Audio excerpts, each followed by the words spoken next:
Economics के अंदर सीमांत उपयोगिता या कहें तो मार्जिनल यूटिलिटी क्या होती है? उपयोगिता, इस वर्ड से ही आप समझ सकते हैं कोई भी चीज हमारे लिए कितनी उपयोगी है। एक पानी की बोतल है, एक आदमी प्यासा है, तो उस आदमी के लिए वो पानी की बोतल सबसे जरूरी हो जाएगी। लेकिन एक आदमी जिसने अभी पानी पिया है तो उसके लिए वो बोतल इतनी ज्यादा जरूरी नहीं होगी। तो यहाँ पर क्या है, हर आदमी के लिए जो किसी भी चीज की उपयोगिता होती है वो कम ज्यादा होती रहती है। ठीक है, तो यहां पर हम सीमांत उपयोगिता को समझेंगे।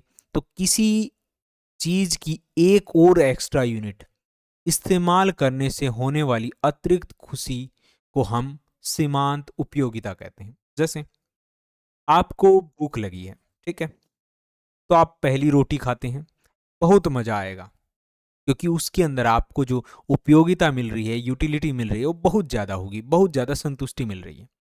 दूसरी रोटी खाएंगे, मजा आएगा लेकिन थोड़ा कम मजा आएगा। तीसरी खाएंगे, पेट भर जाएगा, मजा और ज्यादा कम हो जाएगा। यह जो हर रोटी पर मजा घट रहा है या बदल रहा है, इसी को हम मार्जिनल यूटिलिटी कहते हैं।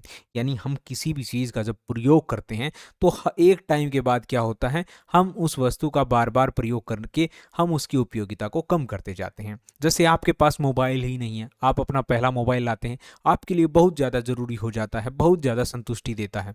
फिर दूसरा मोबाइल लाते हैं, आपको संतुष्टि मिलती है लेकिन इतनी ज़्यादा नहीं मिलती। इसीलिए क्या होता है, आज के समय में लोगों के अंदर खुशी नहीं है किसी भी चीज़ के प्रति। वो इसीलिए होती है क्योंकि हम एक बार जिस चीज़ का प्रयोग कर लेते हैं तो उसके अंदर हमें वो मज़ा बाद में नहीं आता, क्योंकि यहाँ पर हमारी जो सीमांत उपयोगिता है वो घटती रहती है।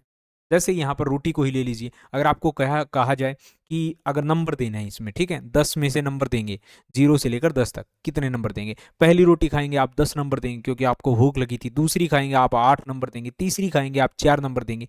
लेकिन यहाँ पर अगर आपको चौथी रोटी दी जाएगी तो आप ये कह सकते हैं कि मैं बस ऐसे ही खा रहा हूँ, भूख नहीं है, तो यहाँ पर आप उसको 0 नंबर देंगे। लेकिन ये माइनस में भी जा सकती है एक तरह से, क्योंकि अगर आपको लगातार रोटी खिलाई जाए और 20वीं रोटी दे दी जाए तो वहाँ पर कोई मतलब नहीं बनता है। ठीक है, टाइम के बाद जो है आप एक तरह से ऊब जाएंगे, वो आपको नुकसान करने लग जाएगी। तो वहां पर सीमांत उपयोगिता नेगेटिव भी हो सकती है एक तरह से। तो निष्कर्ष यही है, एक और से जो हमें मजा मिलता है किसी भी चीज से, तो उसी को हम सीमांत उपयोगिता कहते हैं।